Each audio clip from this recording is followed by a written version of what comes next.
வணக்கம் அனுகிரகம் தமிழ் சேனல் நேர்களே, நான் உங்கள் அன்பான சயின்டிபிக் வேதிக் அஸ்ட்ராலஜர் அஸ்ட்ரோ அரிஞ்சி பேசுகிறேன். நல்லது நினைப்போம், நல்லதே நடக்கும். இந்த வீடியோல நம்ம என்ன பார்க்குறோம்னா, மேஷ லக்னம் மேஷ ராசியில பிறந்தவங்களுக்கு கர்ம பலன் எப்படி செயல்படுகிறது, ஒரு கிரகமும் எதுமாற கர்மாவை கொடுக்க கடமைப்பட்டிருக்குது அப்படிங்கிறத நம்ம கொஞ்சம் டீட்டெயிலா பார்க்க போறோம். அதுக்கு முன்னாடி நம்ம சேனலுக்கு ஃபர்ஸ்ட் டைம் வரவங்க மறக்காம சப்ஸ்கிரைப் பட்டன் கிளிக் பண்ணுங்க, ஃப்ரெண்ட்ஸ் அண்ட் ரிலேட்டிவ்ஸ்க்கு ஷேர் பண்ணுங்க. இப்ப பாத்தீங்கன்னா மேஷ லக்னம் மேஷ ராசிக்காரர்களுக்கு அதிபதியாக வரக்கூடிய உங்களுடைய பர்சனாலிட்டி, உங்களுடைய மனசை, உங்களுடைய உடல், மனம், செயல்திறன், நேச்சுரல் டெண்டன்சி எல்லாத்தையுமே கவர்ன் பண்ணக்கூடிய, கண்ட்ரோல் பண்ணக்கூடிய, ஆளுமை செலுத்தக்கூடிய கிரகம் வந்து செவ்வாய். ஸோ இந்த செவ்வாய் வந்து ஓரளவுக்கு நல்ல இடத்துல இருந்துட்டாருன்னா பிரச்சனையே இல்லை. என்ன நல்ல இடம்னா என்ன சாமி அப்படின்னு கேட்டீங்கன்னா, ஆட்சி, உச்சம், நீச்சம் அப்படிங்கிறது பார்த்தீங்கன்னா ஸ்தான பலம் என்று சொல்றோம். திக்பலம் அப்படிங்கிறது பார்த்தீங்கன்னா 10ஆம் இடத்துல செவ்வாய் இருந்தா திக்பலம், அதாவது லக்னத்துல இருந்து 10ஆம் இடத்துல இருந்தா திக்பலம்னு சொல்றோம். அதே சமயத்துல குரு, சுக்கிரன், பௌர்ணமி சந்திரன் தாக்கத்தில் இருக்கக்கூடிய ஒரு அம்சத்துல நாம வந்து செவ்வாய் இருந்ததுன்னா திக்பலம் அல்லது சுபத்துவம்னு சொல்றோம். சுபர்களோட தாக்கத்தில் இருக்கக்கூடிய அமைப்புகள் சொல்றோம். ஸோ இது மாற அமைப்புகள் இருக்கக்கூடிய இது விஷயங்கள் பார்த்தீங்கன்னா, செவ்வாய் வந்து நல்ல ஒரு அமைப்புல திக்பலம், ஸ்தான பலம், திக்பலத்தோட கிடைக்கும் பொழுது, இருக்கும் பொழுது உங்க ஜாதகத்துல நல்ல கர்மாவை கொடுக்கக்கூடிய கடமைப்பட்ட ஒரு கிரகமாக செவ்வாய் வந்துருது. ஸோ செவ்வாய் வந்து இது மாதிரி நல்ல இடத்துல இருந்துட்டாவே ஒரு நல்ல விஷயம். ஈவன் நீச்சமா கடகத்தில் இருந்தாலும் குரு பார்வையோட, குருவோட சேர்ந்து, சந்திரனோட சேர்ந்து, சுக்கிரனோட சேர்ந்தெல்லாம் இருந்துட்டாவே பிரச்சனை இல்லை. எப்பவுமே ஒரு சுப கிரகம்னு எடுத்துட்டீங்கன்னா சுக்கிரன், குரு, சந்திரன், அது பௌர்ணமி சந்திரன், இந்த கிரகத்தோட சம்மதப்படும் பொழுது நல்ல ஒரு திக்பலம் கிடைக்குது. இதே சனி, செவ்வாய், ராகு, கேதுங்கிற பாவ கிரகத்தோட சம்மதப்படும் பொழுது பாவத்துவமான கர்மா பெறுகிறது. ஸோ சுபர்களோட சம்மந்தப்படும் பொழுது நல்ல கர்மாவும், பாவத்துவமான கர்மாவை பெறும் பொழுது பாவ கர்மாவும் பெறுகிறது. ஸோ செவ்வாய் வந்து நம்ம முக்கியம். அடுத்தபடியா ராஜயோகத்தை கொடுக்கக்கூடிய கிரகம் யாரு மேஷ லக்னம் மேஷ ராசிக்காரர்கள் பார்த்தீங்கன்னா சூரியன் அண்ட் குரு.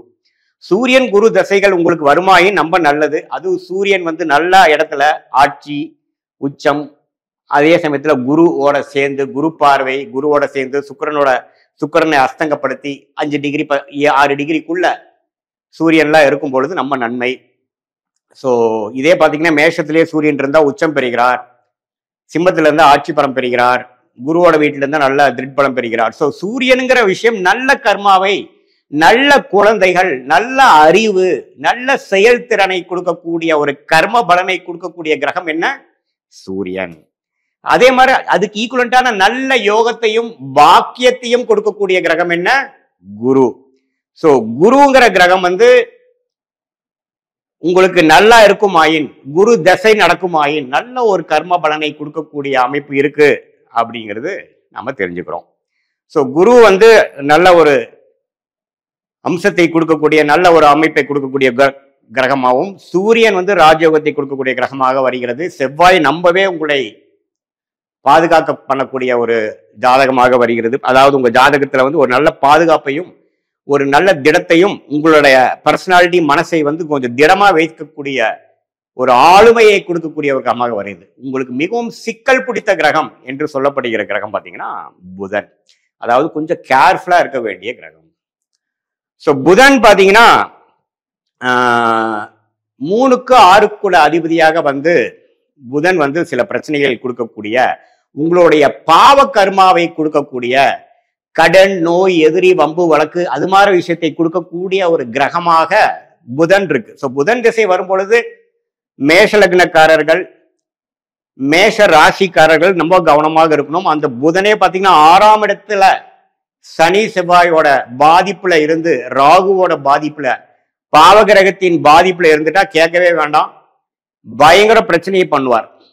ஸோ புதன்கிற கிரகம் வந்து கொஞ்சம் சிக்கலான ஒரு கிரகமாக, உங்க பாவகர்மாவை கொடுக்கக்கூடிய கிரகமாக இருக்கு. ஆனா புதனே பாத்தீங்கன்னா ஒரு குரு, சுக்கிரன் அப்படிங்கிற ஒரு வீட்டுல ஓரளவுக்கு திக்பலம், சுபத்துவம் என்று சொல்லப்படுகிற சுபர்களோட தாக்கத்தில் இருக்கும் பொழுது பாத்தீங்கன்னா ஒரு நல்ல பலன். ஆனா ஒரு குதர்க்கமான விஷயத்துல, ஒரு கடன் மூலமாக, அடுத்தவங்க சொத்து மூலமாக, அடுத்தவங்களுடைய நீங்க எதிர்பார்க்காத ஒரு விசித்திரமான முறை மூலமாக உங்களுக்கு வந்து பாசிட்டிவான விஷயங்கள் வந்து கண்டிப்பாக புதன் கொடுப்பார். அதே சனி செவ்வாய் ராகுவால் பாதிக்கப்பட்டிருந்தால் பாவத்துவமாக கொடுப்பார். அதே சமயத்துல சூரியன் சுக்கிர குரு பாத்தீங்கன்னா நல்லதை கொடுத்து உங்களை கை தூக்க வேண்டிய கிரகமாகவும், புதன் வந்து நீங்க அஜாக்கிரதையா இருந்தீங்கன்னா உங்களை அமுத்தக்கூடிய ஒரு கிரகமாகவும் இருக்குதுங்கிறத தெரிஞ்சுக்கணும். மற்றபடி என்னங்க, சுக்கிரன் பாத்தீங்கன்னா உங்களுக்கு நடுத்தரமான ஒரு கிரகம், பாதகாதிபதியாகவும் வருகிறார். ஏன்னா பாதகாதிபதினா 2ஆம் இடம் மாரகாதிபதியாக வருகிறார். சோ அப்படிங்கிறப்ப சுக்கிரன் 2ஆம் வீட்டிலே இருந்ததுன்னா மாரகத்துக்கு ஒப்பான கண்டத்தை கொடுக்கக்கூடிய கடமைப்பட்டிருக்கிறான்னு அர்த்தம். ஸோ சுக்கிரன் மாரகாதிபதிக்கு சம்மதப்படக்கூடாது, மாரக வீட்டுக்கு சம்மதப்படக்கூடாது. ஓரளவுக்கு நட்பு வீட்டில் இருக்கும் பொழுது தப்பு இல்லை, 12ல உச்சம் பெறும் பொழுது தப்பு இல்லை. ஸோ அதுக்கப்புறம் பார்த்தீங்கன்னா சனியும் பார்த்தீங்கன்னா ஓரளவுக்கு நியூட்ரலான பிளானட் தான். லக்னாதிபதி ராசி அதிபதிக்கு ஒரு எதிர்த்தன்மையான ஒரு கிரகம் தான், எதிரி கிரகம் தான். அவரும் ஒரு திருட்பலத்தோடு இருந்துட்டா பிரச்சனை இல்லை. ஸோ இத்தகைய ஒரு கர்மபலனை கொடுக்கக்கூடிய கிரகமாக சனி சுக்கிரன் ஒரு நியூட்ரலான ஒரு அமைப்பும், குரு சூரியன் நல்ல அமைப்பும், சந்திரன் பாத்தீங்கன்னா வீடு வண்டி வாகனம் அது மாதிரி விஷயத்தை கொடுக்கக்கூடிய ஒரு கர்மபலனை கொடுக்கக்கூடிய ஒரு கிரகமாக வருது. சந்திர திசை வந்தாவே வீட்டு விஷயங்கள், அம்மா விஷயங்கள், தாயார் விஷயங்கள், கார் வண்டி வாகன விஷயங்கள், ஏதோ ஒன்று நடக்க போகுது, ஏதோ ஒன்று டெவலப் பண்ண போறீங்க. அது நல்லா இருக்கும் பொழுது நல்ல டெவலப்மெண்ட்டும், அது நல்லா இல்லாதப்போ சில பாதிப்புகளும் வரப்போகுதுங்கிற மாதிரி நம்ம தெரிஞ்சுக்கலாம். அதே மாதிரி மற்ற ராஜ கிரகங்கள் குருவும் சூரியன் எப்படி இருக்கும் பார்த்துட்டோம். புதன் எந்த ஒரு பாதிப்பை கொடுக்கும் பார்த்துட்டோம். செவ்வாய் பார்த்தீங்கன்னா லக்னாதிபதியும் வராரு, அட்டமாதிபதியும் வராரு. ஸோ நன்மையை கொடுப்பவனும் அவனை, கெடுப்பதும் அவனைங்கிற மாதிரி வராரு. ஸோ அப்படிங்கிறப்ப கொஞ்சம் கேர்ஃபுல்லாக இருக்கணும். ஸோ இப்போ பார்த்தீங்கன்னா இந்த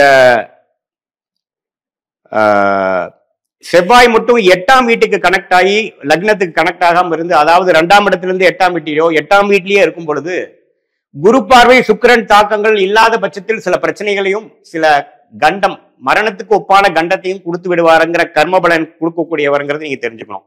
ஸோ செவ்வாய்ங்கிறது 2 விஷயத்தையும் குறிக்கக்கூடிய அமைப்பாக இருக்கிறது. சுக்கிரன் வந்து மாரக வீட்டுக்கு சம்பந்தப்படும் பொழுது மாரகாதிபதியாக செயல்படக்கூடிய அமைப்பாக இருக்கிறது. மற்றபடி அது ஒன்றும் பிரச்சனை இல்லாத ஒரு கிரகமாக இருக்கிறது, நியூட்ரலான கிரகமாக இருக்குது. சனிங்கிறது பாத்தீங்கன்னா உங்க வேலை தொழில வெற்றி பெறக்கூடிய ஒரு அமைப்பை கொடுக்கக்கூடிய அமைப்பா இருக்கு. நல்ல திருப்பலம் பெறும் பொழுது வெற்றியும், திருப்பலம் இல்லாதப்போ பிரச்சனையும் கொடுக்கக்கூடிய அமைப்பா இருக்குது.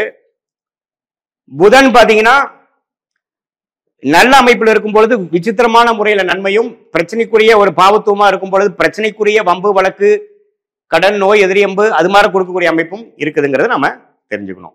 இதுதான் பொதுவாக மேஷ லக்னத்துக்கும் மேஷராசிக்கும் ஒரு கிரகமும் என்ன கர்ம பலனை கொடுக்க வல்லமை படைத்தது, உங்களுக்கு என்ன தசாபுக்திகள் போய் கொண்டிருக்கிறது, அந்த கிரகம் உங்க ஜாதகத்துல எப்படி இருக்கிறாரு அப்படிங்கிறதை பார்த்து அந்த தசை எப்படி ஒரு கர்ம பலனை உங்களுக்கு கொடுக்குங்கிறத நீங்க தெரிஞ்சுக்கலாம். இது ஒரு பொதுவான பலன் தான். நீங்க பிறந்த தேதி, பிறந்த நேரம், பிறந்த ஊர் கொடுத்து ஒரு துல்லியமான முறையில சயின்டிபிக் வேதிக் அஸ்ட்ராலஜி முறையில நம்ம பார்க்கும் பொழுது கண்டிப்பாக துல்லியமான ஃபியூச்சர் எப்படி இருக்க போகுது, ஷார்ட் டேர்ம் எப்படி இருக்க போகுது, லாங் டேர்ம் எப்படி இருக்கும் போகுதுங்கிறது நல்லபடியா எடுத்து அதுக்கு தகுந்த முடிவுகளை எடுத்து வாழ்க்கையில நம்ம ஜெயிக்க முடியும் அப்படிங்கிறத நான் கேட்டுக்கிறேன்.